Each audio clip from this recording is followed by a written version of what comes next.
এক দেশে এক জঙ্গলে বাস করত এক চালাক খরগোশ।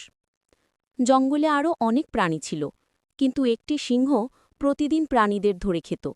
সবাই খুব ভয় পেত। আহা, এইভাবে তো আমরা কেউ টিকতে পারব না। আমাকে কিছু একটা বুদ্ধি বের করতে হবে।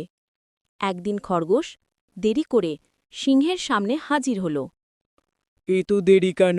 জানো না আমি খুব ক্ষুধার্ত। মহারাজ, আমি তাড়াতাড়ি এসেছিলাম, কিন্তু পথে আরেকটা সিংহ আমাকে আটকে দেয়। সে বলে এই জঙ্গল তার। কি? আমার জঙ্গলে আবার অন্য সিংহ? আমাকে এখনই দেখাও, সে কোথায়?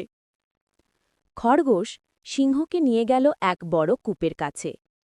কূপের জল খুব পরিষ্কার ছিল। মহারাজ, ওই দেখুন, ওখানেই আছে অন্য সিংহ। হুম, গর্জন করে ওঠে। গর্জা!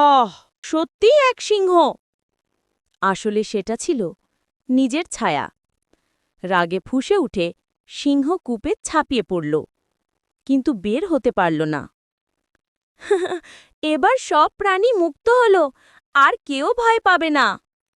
এইভাবে বুদ্ধিমান খরগোশ নিজের বুদ্ধি দিয়ে পুরো জঙ্গলের প্রাণীদের রক্ষা করল।